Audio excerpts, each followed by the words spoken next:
Eu queria falar hoje sobre um assunto que ele é estrutural. Ontem teve o lançamento do livro do Fernando Mitre, o livro sobre debates, muito importante, aliás, procure o seu, reserve o seu, compre o seu, vale a pena. E teve a noite de autógrafos, a primeira de várias, ele vai fazer vários lançamentos, várias noites de autógrafo. E depois do lançamento, falávamos, André Basbal, nosso diretor de conteúdo do Grupo Bandeirantes, e eu, sobre coisas do Brasil. E uma das coisas que a gente estava falando, que é uma curiosidade, a gente falava sobre o envelhecimento da sociedade, sobre como isso cria novos desafios, e não é que hoje, aliás, isso estava previsto, evidente, aliás, parte do motivo da conversa foi isso, saiu o censo, soltou alguns dados sobre a composição da sociedade. E tem lá o número de pessoas que tem de 15 a 64 anos, que é a chamada população em idade ativa. Ainda que as pessoas continuem a trabalhar depois dos 64 anos, a idade ativa vai de 15 a 64 anos, esse é o conceito. Os idosos de 65 anos ou mais, eu não gosto dessa palavra idoso, um camarada de 65, ainda que eu esteja não muito longe dessa idade, porque eu faço 60 anos no ano que vem, mas um camarada de 65, um camarada de 64, um camarada são absolutamente iguais, né? Aliás, até me incomoda um pouco ver aquela história de que uma pessoa pela idade automaticamente já tem o direito de parar o carro naquelas vagas para idoso. Eu posso falar, daqui a pouco eu já tenho lugar de fala, acho demais. Se o camarada tem algum desafio de locomoção, ok, mas se não tem, e muitos se mantêm em forma, estão muito bem, diga-se de passagem, Fernando Mitre, o nosso diretor de jornalismo, lançou o primeiro livro que ele escreveu. Ele tem 82 anos e está em plena forma física e intelectual. Ninguém diz que ele tem 82 anos. Antes ninguém dizia porque ele não falava. Então a gente não sabia. Mas com a Covid, a idade dele se revelou, porque ele foi dos primeiros a serem vacinados. A gente ficou sabendo da idade, todo mundo ficou espantado. Não dá para acreditar que ele tem 82 anos e trabalha feito doido. Mas já era doido quando era mais novo também. Então não é que ele trabalha feito doido porque ficou doido depois dos 82 anos. Ele sempre foi meio doido, mas trabalha pra caramba. Então, o que está acontecendo? Os dados do censo mostram que aumentou muito, na comparação com o último censo de 2010, a quantidade de pessoas com mais de 65 anos. Foi uma alta de 57%, Fábio. E quando você pega a alta das pessoas até 14 anos, foi uma alta de 12%. Então claro, as pessoas que nasceram em anos anteriores, 60 e tantos anos atrás, foram envelhecendo, e a vitória da saúde, a vitória da boa forma, fez com que eles ultrapassassem a barreira dos 65 e, portanto, seguem, por isso, o crescimento.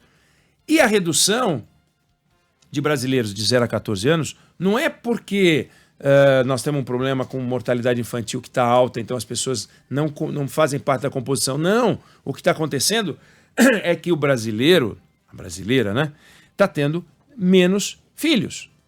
E isso produz uma mudança muito importante. Quando uma sociedade envelhece, quando uma sociedade tem um número menor de crianças entrando e um número maior de pessoas mais velhas, tudo se redesenha. Começa o padrão de consumo.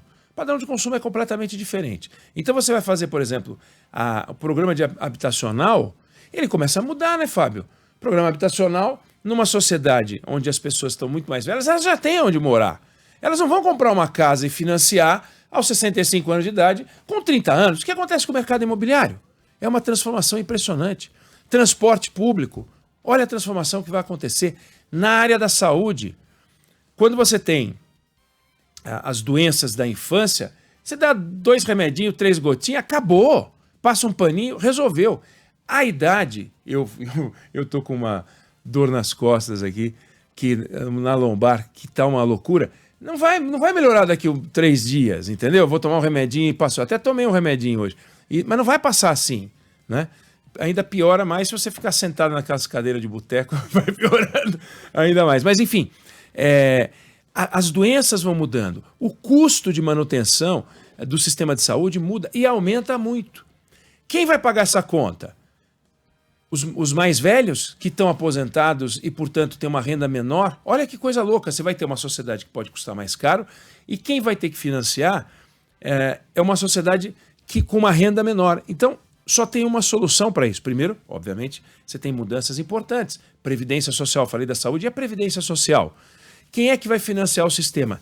Os especialistas já falam o seguinte, o Brasil já tem que voltar a sentar na mesa, voltar para a prancheta, porque já está na hora de conceber uma nova reforma da Previdência. Fábio do céu, uma nova reforma da Previdência. Ontem você estava falando disso aqui. Quanta notícia você deu? A gente está falando de reforma tributária agora.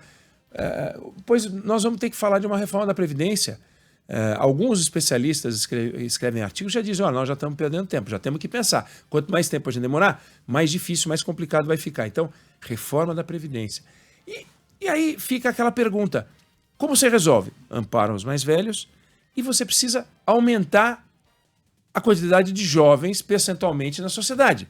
Porque senão esse processo vai aumentar e o envelhecimento da sociedade vai continuar, não vai ter quem pague a conta, não vai ter gente para trabalhar.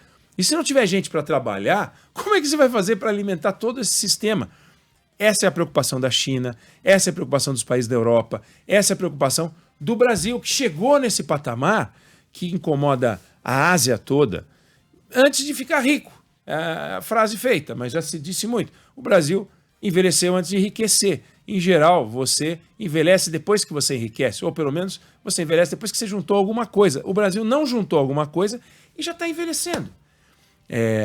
Que bom que você tem as pessoas vivendo mais. Seria lamentável você festejar que a idade média do Brasil fosse baixinha, como em alguns países conflagrados é. Não é o caso, não é isso que a gente quer. Então a gente vai ter que ter mais gente. Ter mais gente significa o quê? Mais filhos por mulher. E aí? Nós estamos invadindo a vida particular das pessoas ou isso é um assunto de política pública? Como é que você resolve essa confusão? Você chega para as pessoas e fala, vocês têm que ter mais filho. Os países fazem campanha para filho, fazem propaganda na televisão, como a gente tem propaganda de vacinação, tem propaganda de procriação. Olha, gente, vamos transar, mas para procriação, né? Vamos procriar, vamos ter filho. Aí as mulheres, elas falam, bom, mas como é que é? O Brasil tem 1,7 filho por mulher. Para repor tem que ser 2,1. Para repor. Porque esse 0,1 é para um problema, uma mortalidade qualquer, ou então alguém que resolve que não vai ter filho. Entra na vida religiosa, seja lá o que for. Então esse 0,1 é, digamos, aquela gordurinha, mas para você repor o pai e a mãe, você tem que ter 2,1. Então 2,1 não aumenta a população, vai manter esse 57 aqui. O que você vai fazer? Então tem que aumentar. A França tem um número mais alto que o nosso. Tem que aumentar. 2,3, 2,4 e vem cá. As mulheres não estão tendo 1,7 filho. Claro, gente, nós estamos falando de estatística, não dá para ter 0,7 filho, mas as mulheres não estão tendo 1,7 filho porque elas acham que é legal. A conta fecha porque o carro atrás tem 2 cintos e sobra um banquinho para o amiguinho. Na hora de comer pizza, você divide um número par. Não é isso. É porque é caro. A escola é cara, plano de saúde é caro. Como é que você faz? Aí é tudo caro.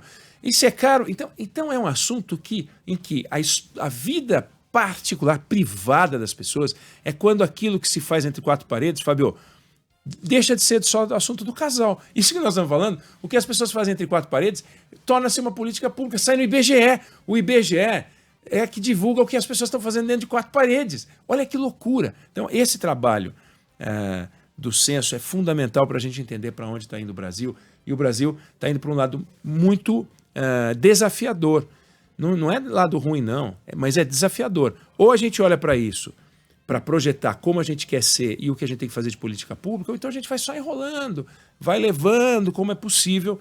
E esses dados eles mostram muito para onde está indo o Brasil. Ou seja, nós vamos ter que pensar em discutir daqui a pouco, é isso, o número de mulheres, o número de filhos por mulher. Eu não sei se você concorda ou se você discorda, mas essa é a opinião que eu tenho sobre o assunto.